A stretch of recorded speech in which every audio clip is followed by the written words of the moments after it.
Graça e paz, queridos, em nome de Jesus. Boa noite. Que bom estarmos juntos aqui, celebrando ao nosso Deus, para esse que será mais um Conexão, o terceiro do ano. E você veio nos 3, isso é uma bênção, é um privilégio ter você aqui nessa noite. E nós gostaríamos de invocar o nome do nosso Deus e de dedicar esse tempo ao nosso Senhor. Nós estamos aqui hoje porque o Senhor veio até nós primeiro. Nós viemos porque o Senhor foi até nós. E Ele nos reconciliou, e Ele nos salvou, e Ele nos atraiu com um eterno amor. E nós somos gratos a Deus por essa graça irresistível que nos alcançou. E por isso nós vamos adorar a Deus com tudo que nós podemos adorar ao Senhor. Já que você veio, que você não ficou em casa, então faça esse tempo valer a pena. Amém, querido? Coloque o seu coração todo diante de Deus, coloque a sua vida toda diante do Senhor, abra os seus ouvidos, abra o seu coração e deixe Deus falar. Há lugares do seu coração que somente Deus pode falar. E quem sabe nessa noite alguma coisa vai mudar na sua vida, algum conceito, alguma compreensão, alguma decisão que você vai tomar hoje à noite aqui, e que a glória de Deus venha sobre nós e ilumine a sua palavra. Eu quero convidar você, querido, a ficar em pé comigo, abrir a sua Bíblia no Salmo de número 150. É isso que nós viemos fazer aqui, é uma antecipação do céu. Nós vamos louvar a Deus aqui nessa noite, como louvaremos eternamente nos céus.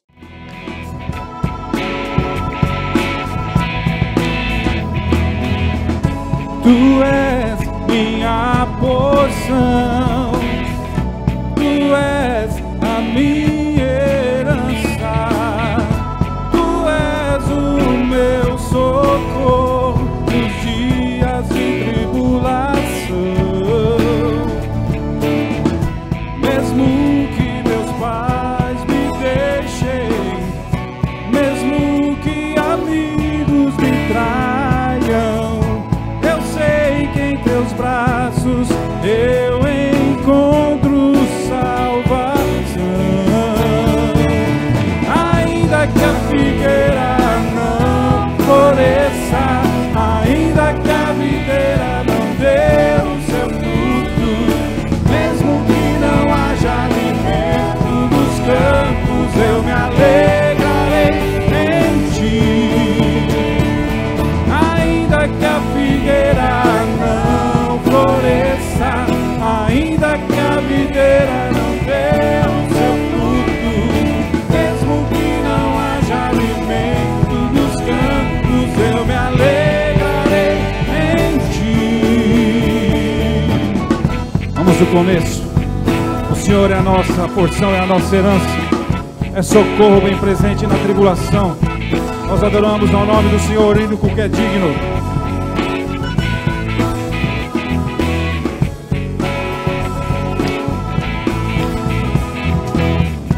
Tu és minha porção, Tu és a minha herança, Tu és o meu socorro nos dias de tribulação. Mesmo que meus pais me deixem, mesmo que amigos me traiam, eu sei que em teus braços eu encontro salvação.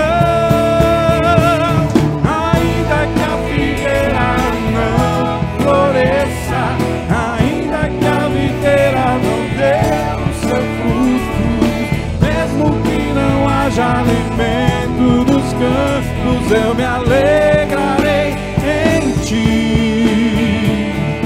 Ainda que a figueira não floresça, ainda que a videira não dê o seu fruto, mesmo que não haja alimento nos campos, eu me alegrarei em ti. Aleluia.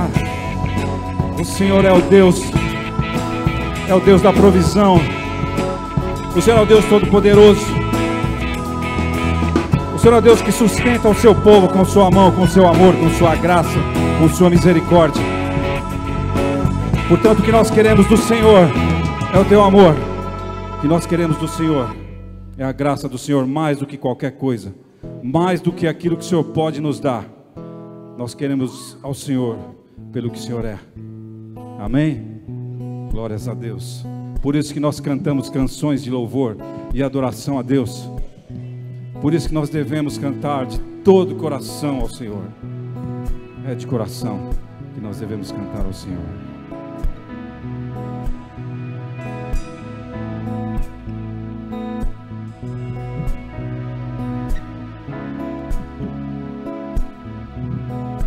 Como descrever, como explicar o amor que vai de leste a oeste e nunca mais vai terminar?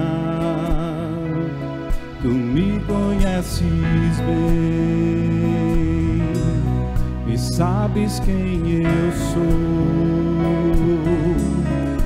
Não há como me esconder de ti, tu sempre sabes onde estou.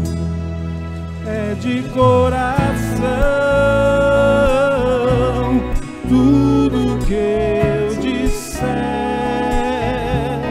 um hino de louvor a Jesus de Nazaré. Se as palavras não mostrarem como é grande a minha gratidão, mesmo assim, Senhor, recebe o meu louvor, é de coração. Se eu fizer chover palavras de louvor, ainda assim será tão pouco frente a este amor. Por isso escute o pulsar do meu coração. És o caminho, a vida e a verdade, te dou a minha gratidão. É de coração tudo que eu disser, no hino de louvor a Jesus de Nazaré. Se as palavras não mostrarem como é grande a minha gratidão, mesmo assim, Senhor, recebe o meu louvor, é de coração, é de coração, tudo que eu disser, um hino de louvor a Jesus de Nazaré. Se as palavras não mostrarem como é grande a minha gratidão, mesmo assim, Senhor, recebe o meu louvor, é de coração. Mesmo assim, Senhor, recebe o meu louvor, é de coração. Mesmo assim, Senhor, recebe o meu louvor, é de coração. Nós temos muitas formas de adorar a Deus. Uma delas é com a canção, mas nós podemos adorar a Deus também com tudo que nós somos. Podemos adorar a Deus com os nossos dízimos, com as nossas ofertas. Aqui nessa noite, especificamente, uma oferta especial, para que você possa ajudar o Conexão a continuar. É bênção Conexão na sua vida, querido? Vou melhorar a pergunta. Tem ajudado a sua vida o Conexão? Você acha que o Conexão tem sido bênção, tem ajudado a Zona Leste? Você acha que tem ajudado as igrejas, os pastores a impulsionarem o Evangelho para esse lado tão lindo na nossa cidade? Então eu quero participar, eu quero também ofertar para que essa obra continue, para que a gente possa ajudar no convite a pastores que às vezes vêm de longe, na manutenção desse trabalho regular, semanal, que tem sido bênção para tantas pessoas, que é aberto a todas as denominações, que não tem uma placa. Ele eventualmente acontece aqui na Igreja Presbiteriana da Penha, mas não tem placa da igreja ali. Nós estamos pregando aqui o Evangelho de Jesus, e você é muito bem-vindo. Seja você de qual igreja for, é muito bem-vindo a estar aqui e a sentar-se aos pés de Jesus e aprender o Evangelho. Então você vai trazer uma oferta, tá bom, querido? Quando você puder aí, ajude, se Deus tocar o seu coração, para que a gente possa continuar. Não é sobre o dinheiro, é sobre o Evangelho avançando nesse espaço e nesse lugar tão querido da nossa cidade. Marcos vai cantar a próxima canção e nós vamos então entregar as nossas ofertas ao Senhor. Te dou meu coração e tudo que há em mim, entrego meu viver por amor a ti, meu Rei. Meus sonhos rendo a ti e os meus direitos dou. Orgulho vou trocar pela vida do Senhor. E eu entrego tudo a ti, tudo a ti. E eu entrego tudo a ti, tudo a ti.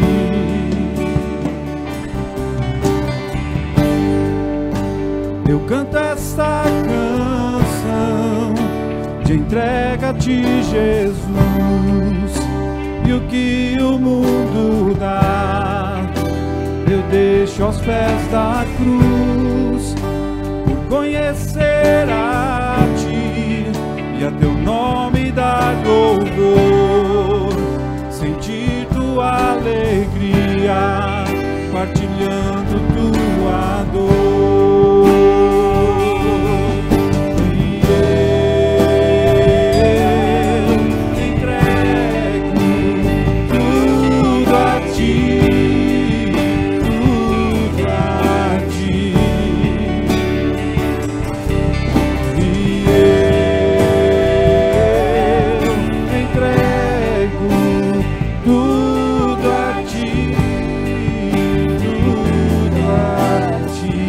Eu canto essa canção, eu canto essa canção de entrega a ti, Jesus, e o que o mundo dá eu deixo aos pés da cruz, por conhecer a ti e a teu nome dar louvor, sentir tua alegria, partilhando tua dor. E eu entrego tudo a ti, tudo a ti. E eu entrego tudo a ti, tudo a ti. Aleluia. Entregue sua vida ao Senhor, tudo que você tem ao Senhor, tudo que você é ao Senhor, e Ele cuidará de você. Essa é a promessa de Deus para a sua vida, essa é a promessa de Deus para a nossa vida. Declare isso ao Senhor sempre, todos os dias. Eu entrego tudo a ti, Senhor. Entrego toda a minha vida, tudo que tenho, tudo que sou, estão entregues em tuas mãos. Vamos dizer de novo: eu entrego Amen.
Graça do nosso Senhor seja sobre a vida de cada um de vocês, cada um que aqui está e cada um que assiste, participa também conosco do Conexão de algumas outras cidades aqui do Brasil e gente de fora do Brasil.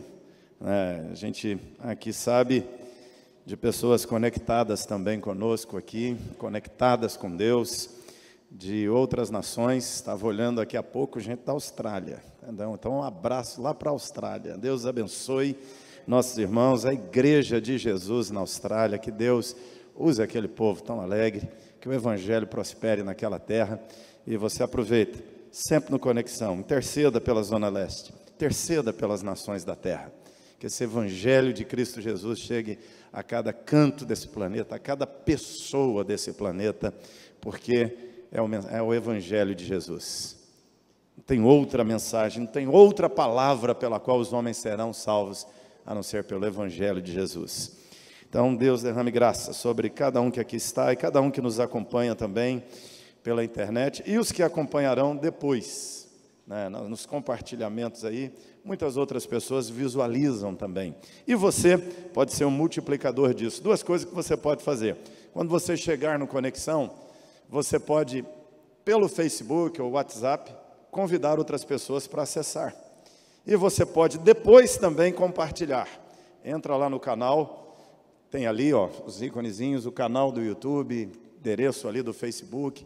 Aí você entrando, você consegue compartilhar com outras pessoas para abençoá-las, tá certo? Aí você é um missionário do Conexão. Combinado? Muito bem. Apocalipse, capítulo 14. Continuando aqui a nossa jornada nesse precioso também livro das Escrituras, Apocalipse capítulo 14.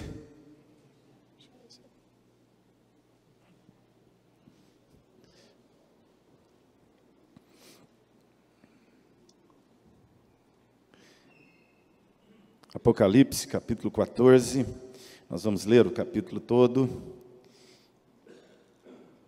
E que o Espírito Santo que inspirou estas palavras, moveu João a escrevê-las, que o Senhor Jesus que as enviou a João, ilumine o nosso entendimento, nosso coração, para que compreendendo a palavra do Senhor, ela venha arder em nossos corações.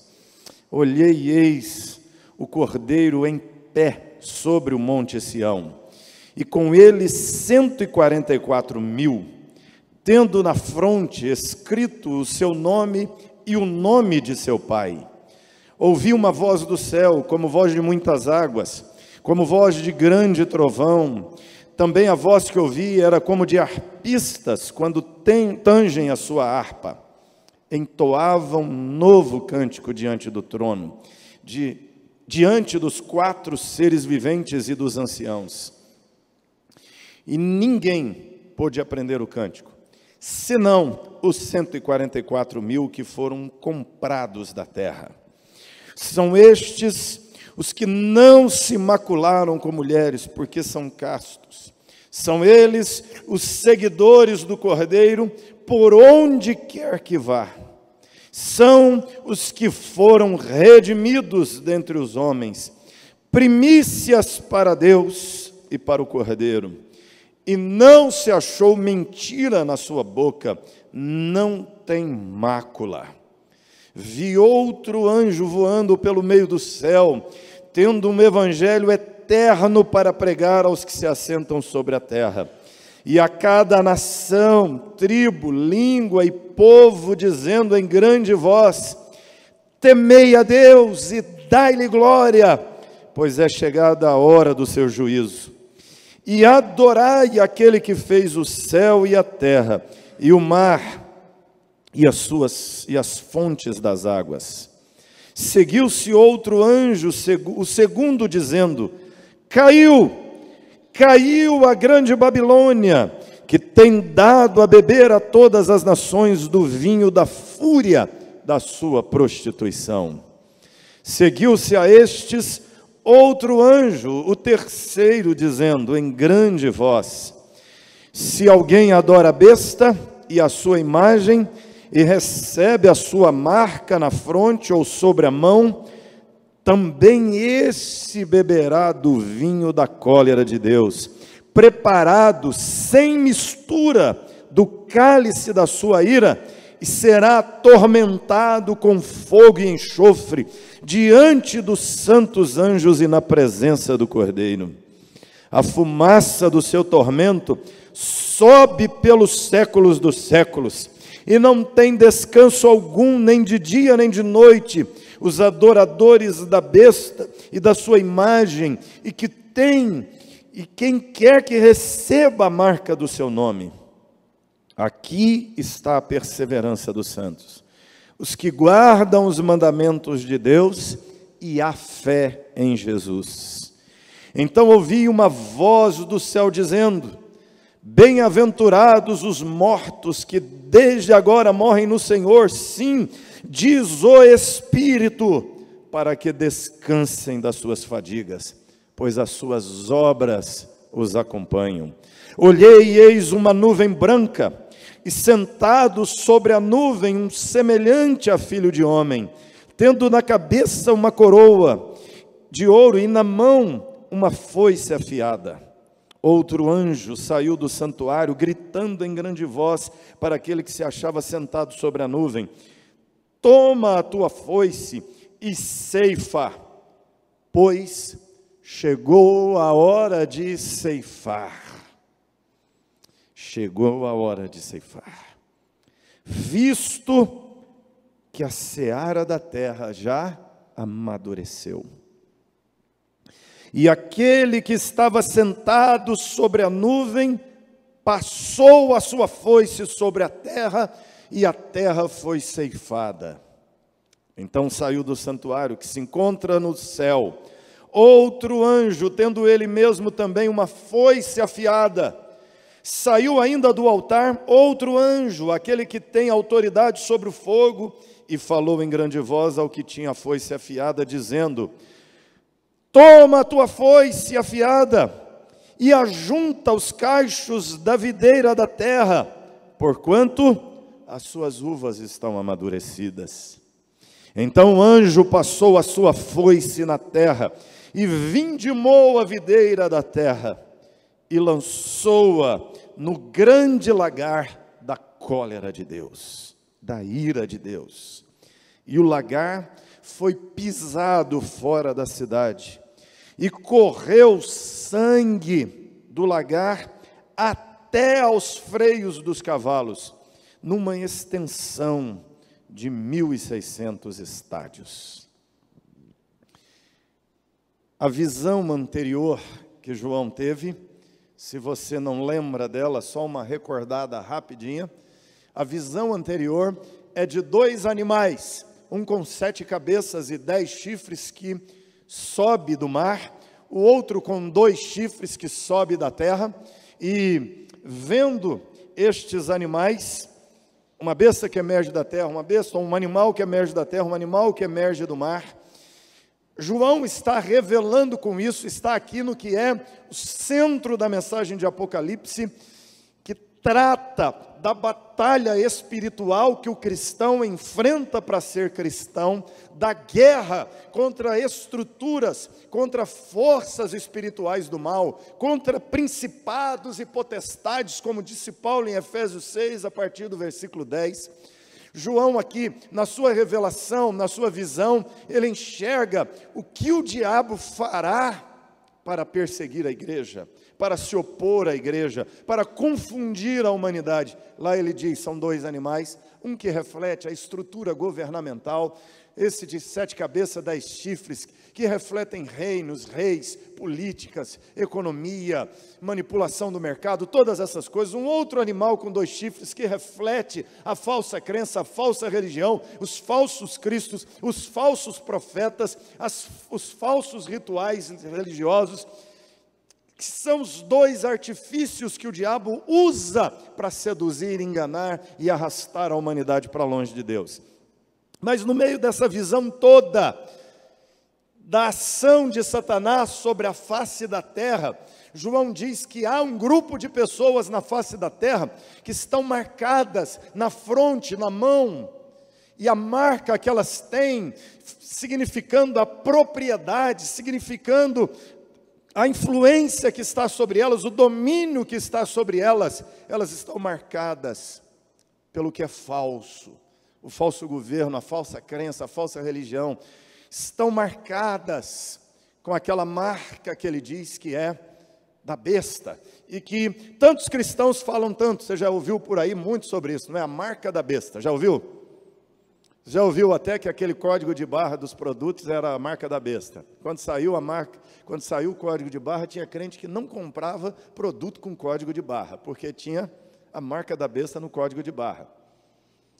Isso foi os apocaliptologos de plantão que disseram, não é? Não tem nada a ver hoje, todo mundo compra produto com código de barra, e não era besta. Os bestas ficaram lá achando que era, não é? Foi mais ou menos uma coisa assim. Assim também, as pessoas ao longo do tempo têm criado outras ideias, outras coisas. Alguns já disseram que a marca da besta era o carimbo da Disney na mão, que ninguém via, quando colocava uma certa luz, aparecia. Não vá na Disney. É o anticristo, é a besta. Os bestas de novo, não é?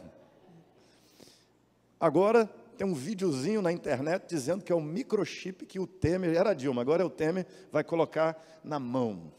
Não é nada disso, gente. Não tem a ver com microchip, não tem a ver com o nome Visa. Conseguiram dizer que Visa é a marca da besta. O sujeito, se a letra V no latim significa 6, a letra I no árabe significa não sei o que, a letra tal no grego significa não sei o que, a letra A no hebraico significa no que, somando dá 666. Então, marca da besta, Visa. Não precisa nem dizer o que o cara que chegou a essa conclusão é, não é? Na verdade, aqui ele está falando de mão e fronte. Ele está falando de mãos, obras, fronte, pensamento. Ele não está falando de um carimbo na mão, de um código num produto. Ele está falando de uma maneira de pensar, de uma maneira de viver, que sinaliza o domínio de Satanás na vida das pessoas.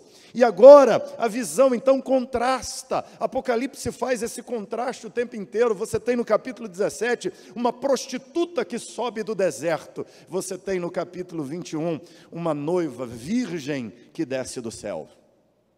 É um contraste. O povo de Deus e o povo do mundo. A prostituta e a noiva virgem que vai ao encontro do noivo. Aqui você tem um povo marcado pelo animal que sobe da terra, marcado na mão, marcado na fronte. Agora a visão é de um outro povo, e ele diz que esse outro povo tem uma marca também, na fronte. Você vai lembrar, no capítulo 13, que ele termina falando para nós, os cordeiros redimidos agora no Monte Sião. Ele diz, eu olhei, o cordeiro está de pé no Monte Sião, com ele os 144.000, tendo na fronte escrito o seu nome e o nome de seu pai. Aí você não vai entender isso literalmente. Já pensou, quem é de Jesus, tem uma tatuagem de Jesus, com o nome Jesus escrito na testa. Aí aqui tem Jesus e Deus, então tem que ter dois nomes. Não é isso. O que é o nome na fronte? A propriedade de Deus. Se você é de Deus, você tem a marca da propriedade de Deus. Você pensa como Jesus. Você age como Jesus. Os teus conceitos e as tuas práticas são segundo Jesus. Por isso a marca na sua fronte. Você é a propriedade de Jesus. Aqui, uma coisa curiosa, é que ele chama os crentes de 144.000. Os testemunhas de Jeová entenderam, lendo esse texto, que 144.000 é o número de vagas que tem no céu. Corra, senão você perde a sua. Aí vai a fila, pastor. Aí sim, se o cara passar na frente, a gente apela, não é?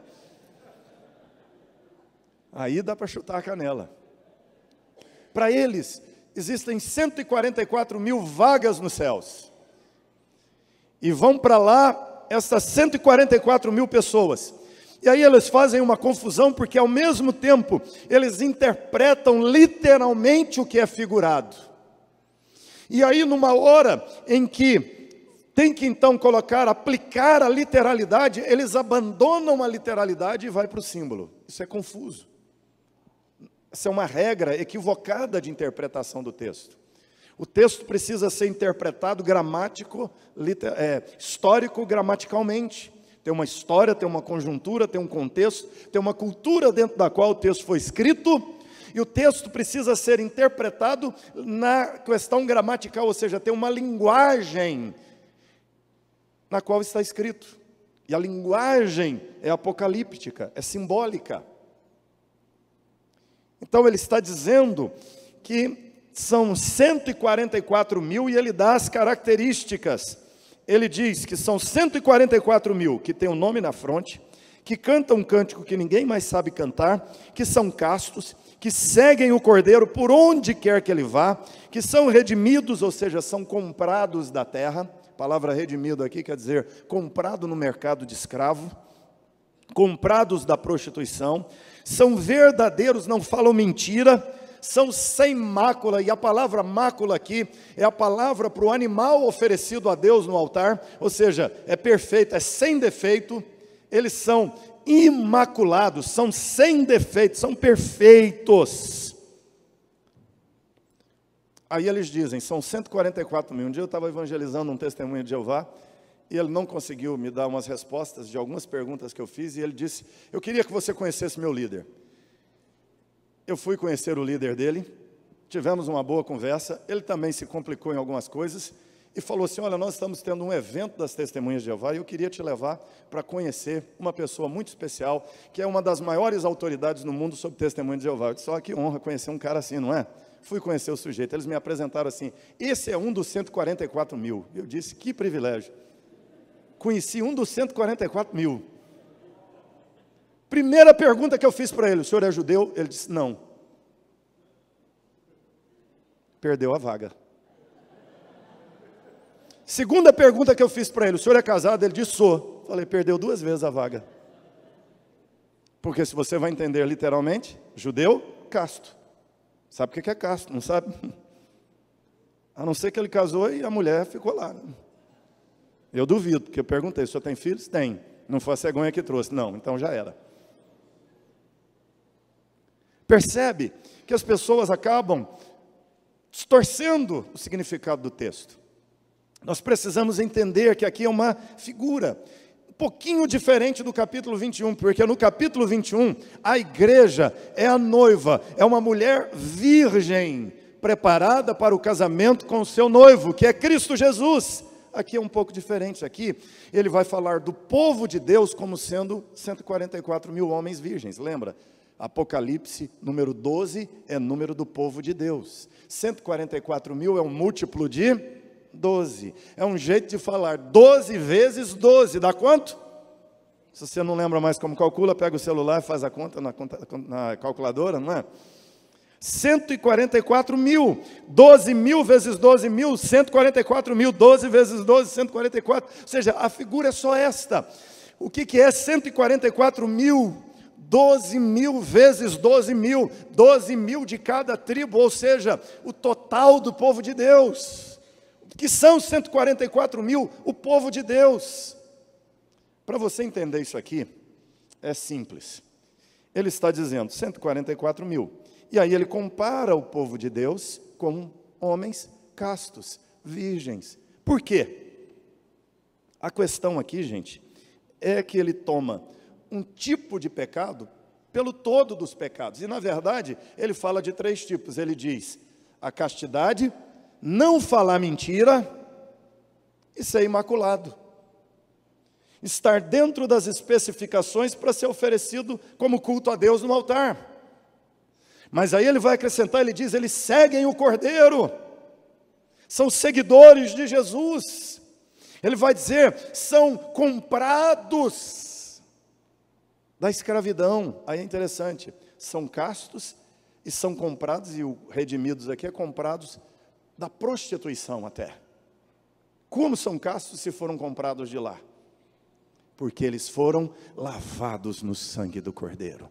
Castos, imaculados, significa redimidos, regenerados, justificados, santificados, adotados como povo de Deus, que é tudo o que você é. Você foi chamado, regenerado, convertido, justificado na cruz, santificado dia a dia por Deus. Ou seja, 144 mil é a primícia, é a primeira colheita. Por quê? No final do capítulo ele vai dizer, a primícia Deus colheu para ele. O que sobrou da primícia é aquilo que o anjo vai ceifar depois lá. A turma que sobra, a ceifa da terra. A ceifa é o juízo sobre aquelas pessoas. Então aqui há dois grupos de pessoas em Apocalipse 14. Os marcados pelo Cordeiro de Cristo, que é Cristo Jesus. Os que têm a marca de Jesus, que seguem Jesus, que foram comprados por Jesus, que foram purificados por Jesus.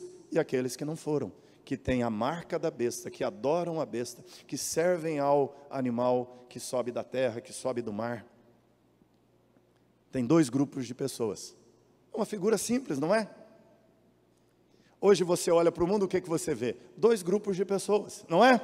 Os que têm a marca de Jesus, os que não têm a marca de Jesus. Os que não têm a marca de Jesus estão marcados pelo animal que sobe do mar, ou sobe da terra, pela besta. Por que que nós sabemos disso hoje? Porque Apocalipse ensinou isso. Porque a Bíblia ensina isso. E Apocalipse está ensinando o que a Bíblia ensina. Tem muita gente que lê Apocalipse como se Apocalipse fosse dizer tudo que não é dito no que está anterior na Bíblia. Não, você vai ler Apocalipse e vai encontrar o reforço do que já está dito na Bíblia. Um aprofundamento de algumas coisas que já estão escritas na Bíblia. Apocalipse está ensinando para um povo num contexto de dura perseguição, num contexto de morte, num contexto de hostilidade intensa por serem cristãos, o que está acontecendo. Por que está acontecendo o que está acontecendo? Por que tantos cristãos estão sendo odiados, mortos? Ele está explicando. Aquelas pessoas estão marcadas pela besta, enganadas pelo diabo. Vocês estão marcados por Jesus. E assim como o mundo odiou Jesus, vai odiar você. Você tem a marca de Jesus na fronte. E muita gente, quando vê a marca na fronte, vai correr na sua direção querendo Jesus. Mas muita gente, quando ver a marca na sua fronte, vai odiar você. Nós temos alguns refugiados paquistaneses aqui na igreja, mas uma coisa curiosa que aprendi no convívio com os paquistaneses, boa parte dos paquistaneses, cristãos, a maioria deles, tem o nome de Masih, o sobrenome de Masih, é alguma coisa Masih, que na língua deles quer dizer cristão. Quando você nasce, tira um documento, o governo coloca no seu sobrenome, Masih. Escreveu na sua testa, entendeu? Você é cristão, você vai ser odiado, perseguido, vai perder privilégios. É isso. Ele está dizendo que há um grupo de pessoas na terra que tem a marca de Jesus, um grupo que não tem a marca de Jesus. E aqui, estes, ele diz, são as primícias de Deus, são a primeira colheita, são a colheita de Deus. Eles têm, olha que privilégio, eles cantam uma canção que o mundo não consegue cantar, que quem não tem a marca de Cristo não canta. Ou seja, ele aprende conceitos, ele aprende verdades, ele tem revelação de verdades que para o mundo são loucura, mas para nós faz sentido. Para nós tem perfeito sentido. E o mundo não consegue aprender, por mais que você tente ensinar música, não é? Já tentou ensinar quem não sabe cantar, a cantar? Eu tive um aluno uma vez, um cara que eu tentei ajudar ele a cantar. O bicho era desafinado, mas assim, em extremo. E aí eu apertava uma tecla no piano e disse, faz esse som aqui. Ele fazia tudo, menos aquele som. Eu falei, olha o tom, olha o tom aqui, ó, tum, tum. Ele fazia outra coisa. Fiquei quase 2 meses tentando ensinar um menino repetir aquele som. Ele não aprendeu. Eu falei, olha, seu ministério na igreja é outra coisa. Música ajuda a montar o instrumento, aprende a operar a mesa de som. Acho que até para a mesa de som ia ser ruim, porque não ouvia bem, não é? É isso. Ensinar certas coisas para quem não é nascido de novo, para quem não tem a marca do Cordeiro, ele não entende. É óbvio, mas ele não entende. Esse é um desafio para nós.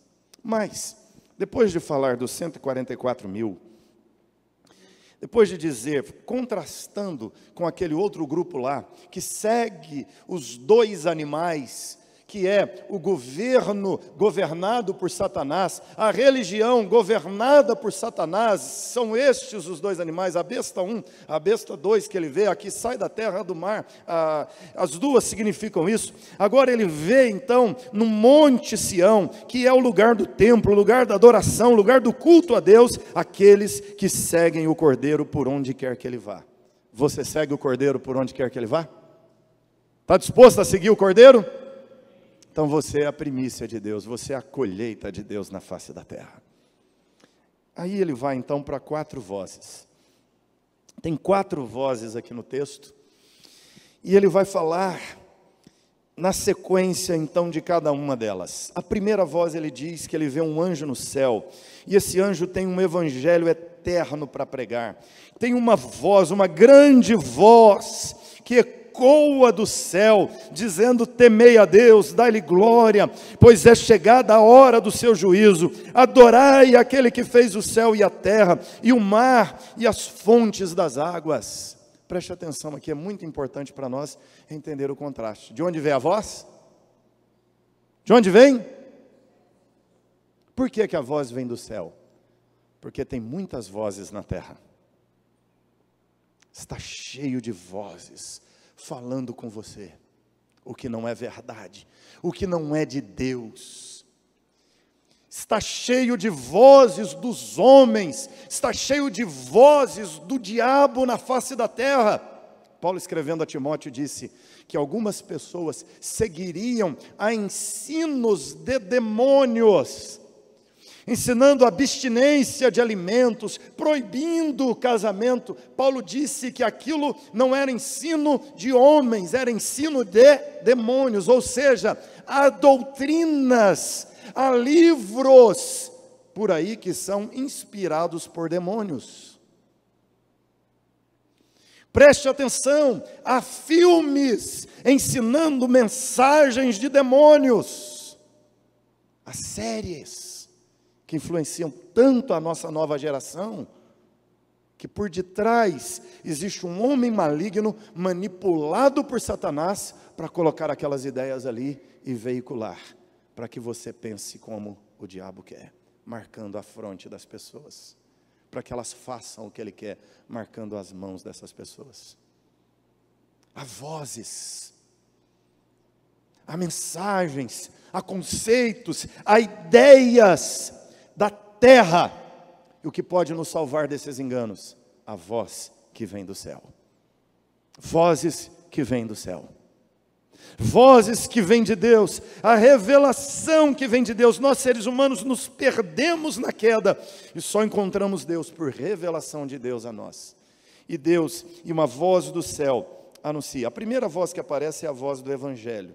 Ele diz: a voz que aparece é um anjo voando do meio do céu.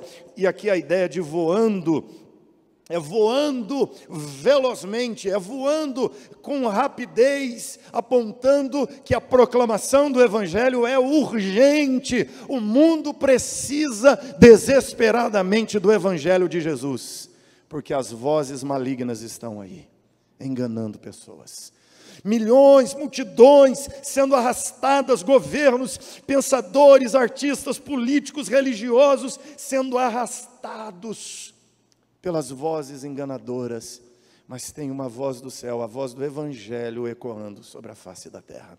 Ele diz: um Evangelho eterno que será pregado, sendo anunciado na face da terra. E o Evangelho diz: temei a Deus, dai-lhe glória.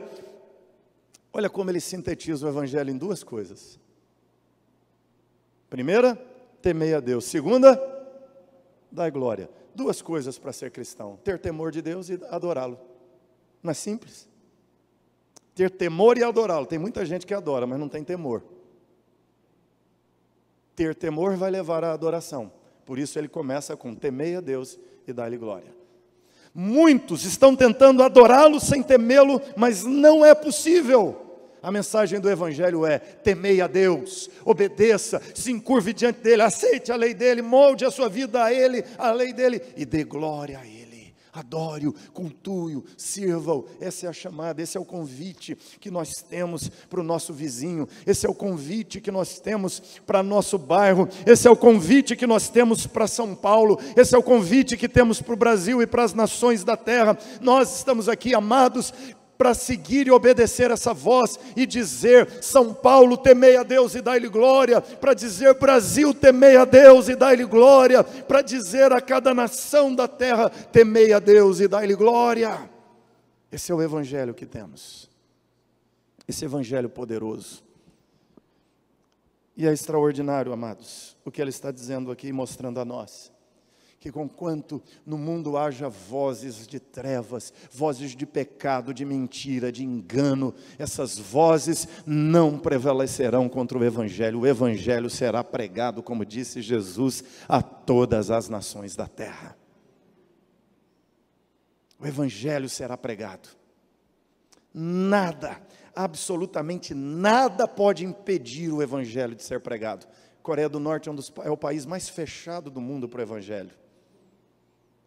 Alguns cristãos começaram na fronteira da Coreia do Sul com a Coreia do Norte, imprimir textos bíblicos nos balões e deixar o vento levar para o lado de lá da Coreia do Norte.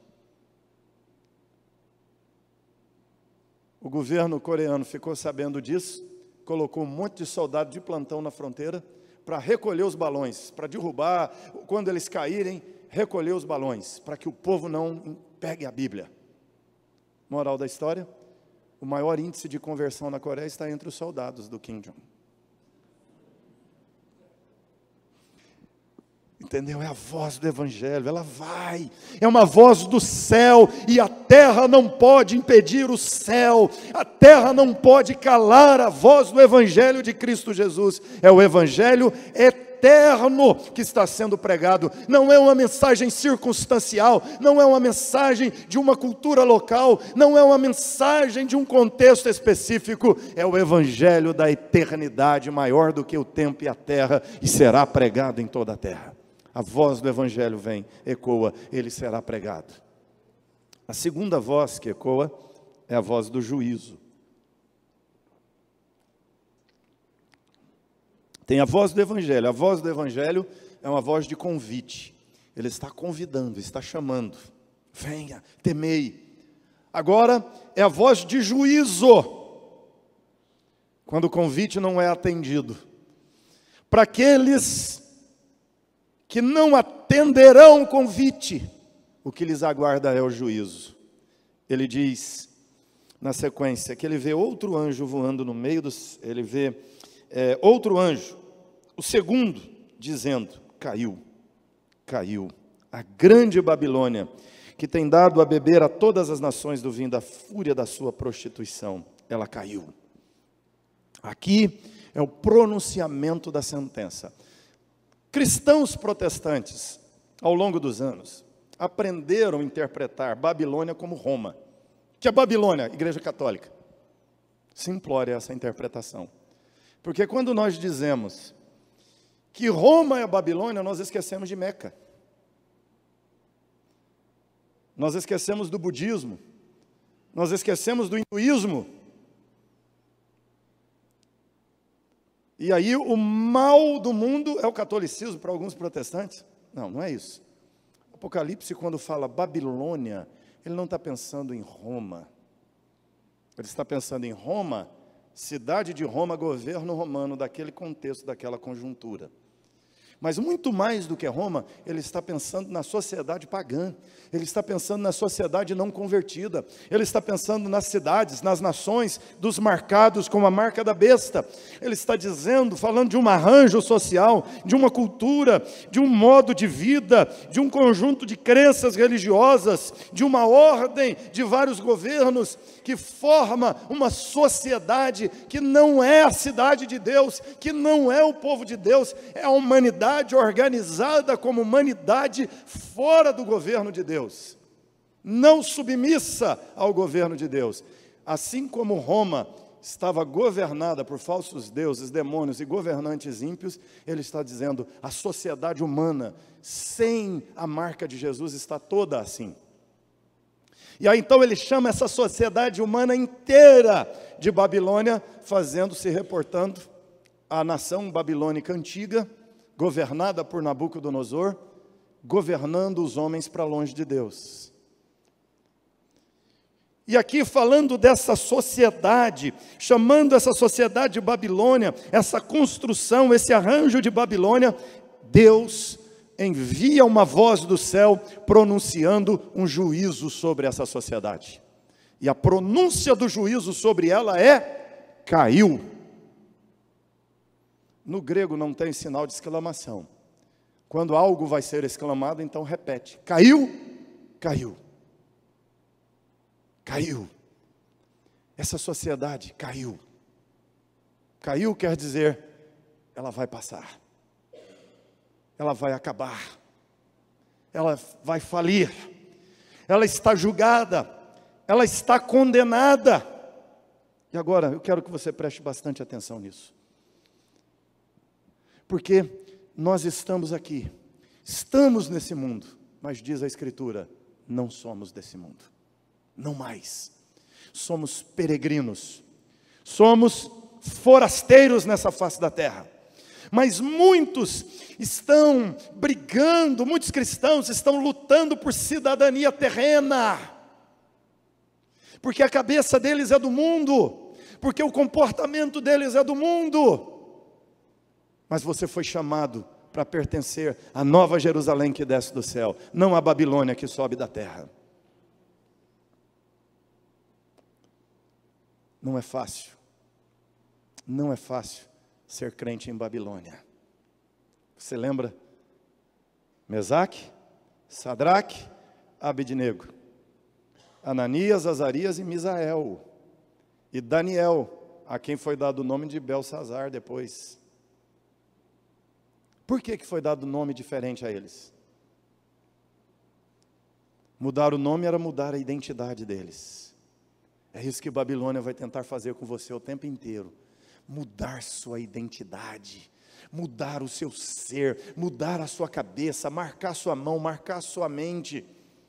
O tempo inteiro não é fácil ser crente aqui, não era fácil ser crente em Babilônia, aqueles meninos novos, adolescentes, e ali eles têm a mesa do rei está farta de comidas, as melhores comidas do mundo daqueles dias, as meninas mais lindas, dançando nuas, seminuas diante deles, os banquetes, os carnavais de Nabucodonosor, os carnavais do rei babilônico, tudo diante deles. A religião, a sedução dos credos babilônicos, a pressão dos outros adolescentes, dos jovens, dos amigos, a sedução estava diante deles. Aí qual foi a decisão que eles tomaram? Só iam comer chuchu, quiabo, uma cenourinha, um tomate, um alfacezinho, e o churrasco rolando do lado. E a lasanha na mesa, aquela comida farta, o vinho, a cerveja, os uísques, as coisas todas daquele dia, tudo a mesa farta, abarrotada, a turma tomando todas, comendo tudo, se envolvendo com as meninas, os meninos, os homens, e aquela promiscuidade, aquele sexo livre no palácio, era essa a grande marca característica, e aqueles adolescentes, os hormônios fervendo, a tentação ardendo na alma, mas eles disseram, não vamos contaminar Isso é cristianismo, gente, o tempo inteiro. O mundo colocando dinheiro sujo na tua frente, o mundo colocando a religião mentirosa na tua frente, o mundo te chamando para promiscuidade, o mundo te chamando para adultério, para homossexualidade, o mundo te chamando para todo tipo de prática sexual, conduta errada, o mundo te chamando para violência, para o ódio, para agressividade, o mundo te chamando para discriminação, para o racismo, o mundo te chamando para mentira, para o engano,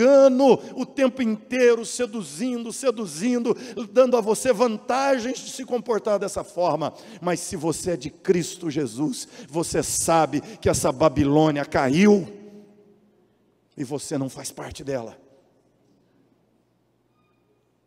E é interessante, quando a sedução não funciona, o mundo acende a fogueira, aquece o forno e diz para você: a mesa não funcionou, a sedução não funcionou, então olha lá, se não se encurvar, vai para o fogo. Aqueles homens foram lançados na fornalha, o forno queimou tudo, o fogo queimou tudo, mas não os queimou. E aliás, Jesus andava com eles no meio da fogueira, porque eram testemunhas dele, porque Babilônia caiu lá atrás, está caída. Preste atenção, você está aqui, mas a tua identidade é a identidade do céu. O teu nome tem a ver com o nome de Jesus. A marca que está em você é a marca de Cristo. Babilônia caiu, não seja parte dela. A segunda voz é a voz do juízo sobre Babilônia. Essa sociedade está caída, suas ideologias estão caídas, estão condenadas, reprovadas por Deus, sua justiça está reprovada, seus governos estão reprovados, suas culturas estão reprovadas, seus costumes estão reprovados, suas leis estão reprovadas. Ela caiu, vai passar. E tem a sociedade de Jesus que está sendo construída, o reino dos céus que está sendo edificado. E é dele que nós fazemos parte. Terceira voz. Segunda voz, a voz do juízo. A terceira voz é a voz da sentença. A primeira pronuncia o juízo, caiu. A segunda pronuncia a sentença de juízo, condenado. A terceira voz diz qual será a condenação, qual será a sentença. E aí a Bíblia é pesada em dizer qual é a sentença. A Bíblia diz que tem um terceiro anjo. E esse anjo, com grande voz, ele diz: se alguém adora a besta, se alguém adora, aqui no grego é terion, quer dizer animal grande. Ele diz: se alguém adora aquele grande animal, aquele dragão, se alguém tem a marca dele na sua fronte, esse também beberá do vinho da cólera de Deus, preparado sem mistura. Ou seja, aqui sem mistura é a ideia de você pega uma bebida muito forte e aí a pessoa não suporta, para que ela se torne mais fraca, ela mistura. Eu nunca fui assim bom de bebida, nem quando era crente. Aí eu tinha uns amigos, todos eles bebiam cerveja demais, e eu, para não ficar de fora, detestava cerveja. Mas para não ficar de fora, para não perder o status no meio dos amigos, tinha que tomar cerveja com eles. Aí o que eu fazia? Enchia a cerveja de Guaraná, porque tinha cor de cerveja, entendeu? Ninguém percebia. Eu estava bebendo guaraneja, né? Não era nem uma coisa nem outra. Aqui a ideia é um cálice sem mistura, ou seja, não tem nenhuma atenuação. Não tem meio termo, não tem meia sentença, não tem tornozeleira eletrônica, não tem cumprir pena em casa. Diante do juiz supremo, condenação é condenação, inferno é inferno, rejeição é rejeição, e não tem atenuação de pena, é a pena completa. Tem muita gente achando que quando chegar no juízo final, ele aprontou, não viveu, não levou nada a sério, mas não vai para o inferno, vai com a tornozeleira eletrônica, né? Não tem. Céu ou inferno. 2 destinos apenas. Daqui ele está dizendo, o juízo virá sobre as pessoas. Esse vai beber sem mistura, será atormentado com fogo, enxofre, pelos séculos dos séculos, e a fumaça sobe, o tormento vem. Os adoradores da besta, da sua imagem, os praticantes da idolatria. Aqui ele vai falar do vinho da fúria da prostituição, e ele toma o pecado da prostituição como representação de todo tipo de pecado, porque não lavaram suas vidas, suas obras no sangue do Cordeiro, serão condenados.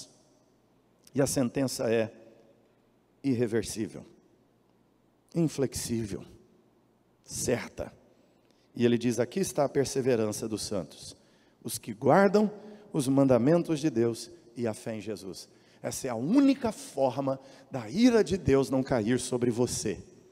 Você conhece o Evangelho de Jesus? Conhece? Você tem obedecido os mandamentos de Deus? Então você pode dizer assim: aleluia, porque é isso que te livra da ira vindoura. É esse Evangelho. E aí nós temos a quarta e última voz. A quarta e última voz.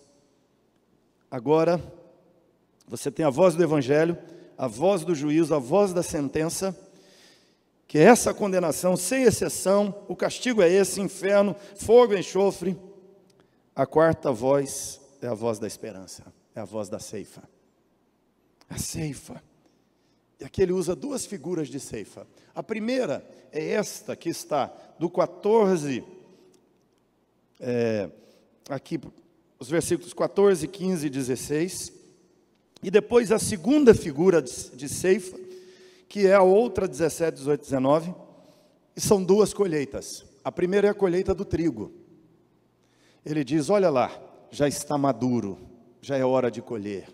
O tempo do juízo chegou, o tempo da condenação chegou. Deus olha para a terra e ele vê violência, ele vê corrupção. Deus olha para a terra e vê idolatria. Deus olha para a terra e vê mentira, e vê trapaças. Deus olha para a terra e vê promiscuidade. Deus olha para a terra e vê maldade. Deus olha para a terra e vê racismo. Deus olha para a terra e vê ódio. Deus olha para a terra e vê traição, engano.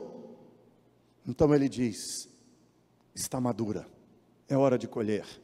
Tem um anjo com uma foice, e aqui a ideia é a foice no campo de trigo, que corta o grão e o separa.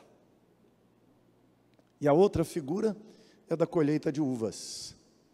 Ele diz: ele vai colher as uvas. A foice aqui pode ser uma foice grande, ou pode ser o podão de arrancar, de cortar os cachos de uva. Por isso nas duas tem a foice. Numa foice grande, na outra a pequena foice para cortar os cachos de uva. E os cachos de uva serão cortados e jogados no lagar. E a figura é feia. Ele diz que Deus joga a humanidade como uvas no lagar e vai pisá-la. E o sangue, o caldo da uva, escorre até as rédeas do cavalo.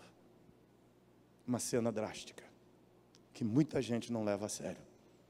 Mas Apocalipse está aqui para dizer para nós que o Evangelho de Jesus tem condenação e tem salvação.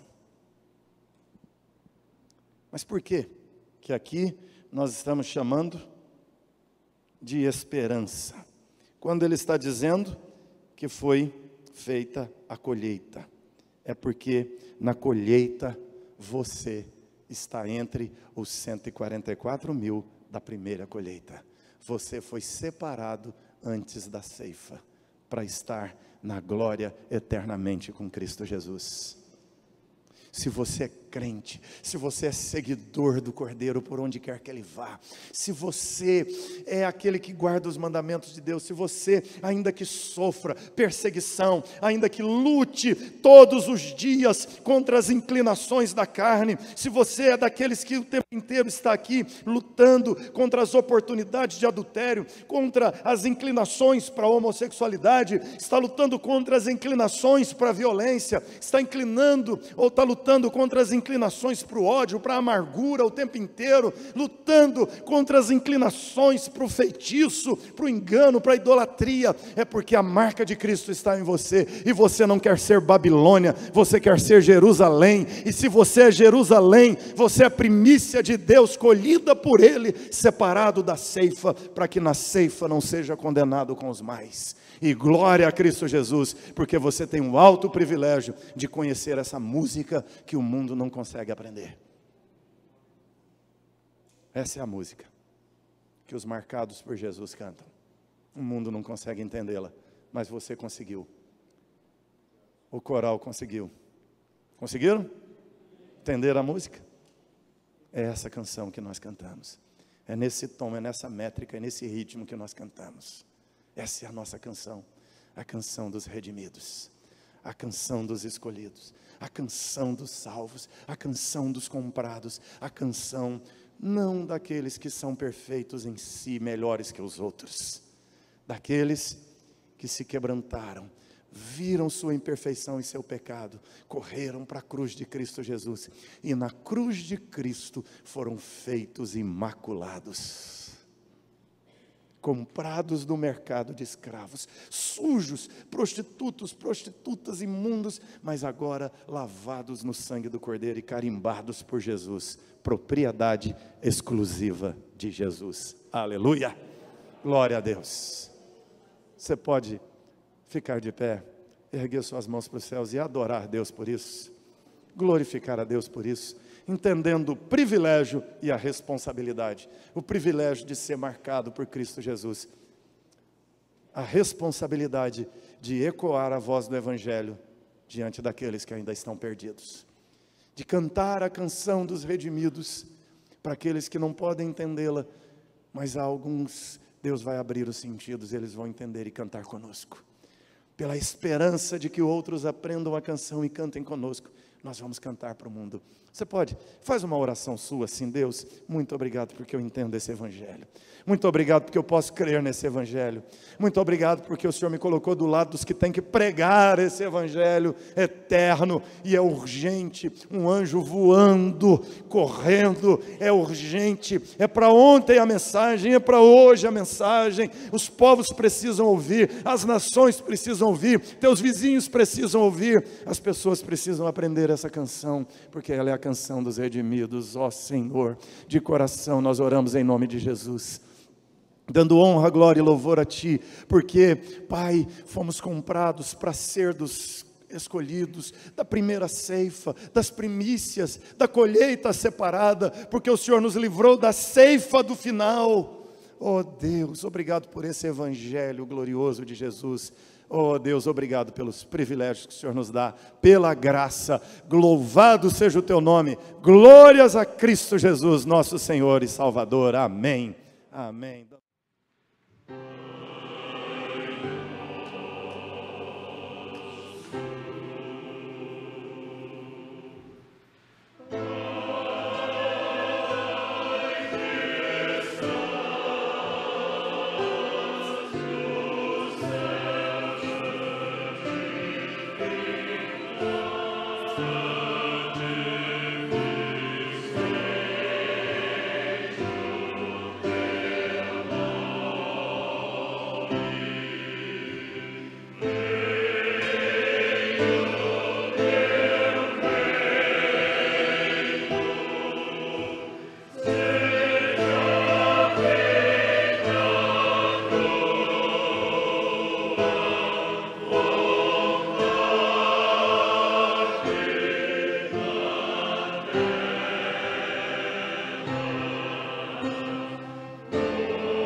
Senhor Deus, muito obrigado, Pai.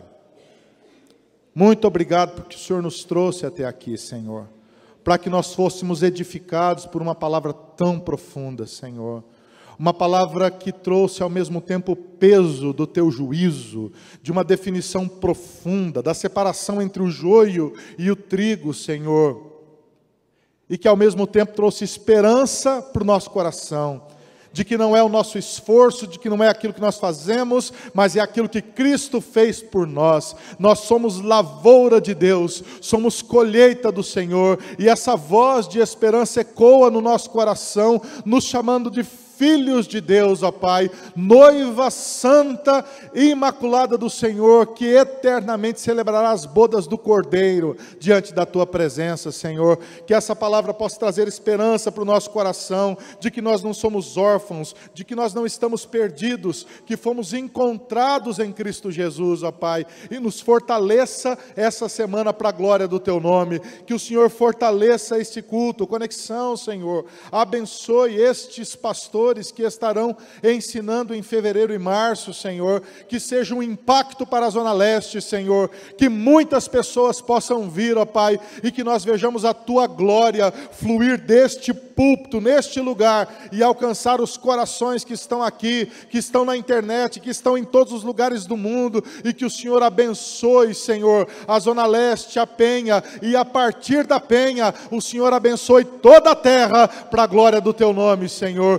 Que o Senhor nos abençoe e nos guarde, e que a graça do nosso Senhor Jesus, o amor de Deus, o nosso querido Pai, e as consolações, a presença, a força do Espírito Santo, seja com você, filho de Deus, não apenas hoje, mas para todos sempre. Amém e amém.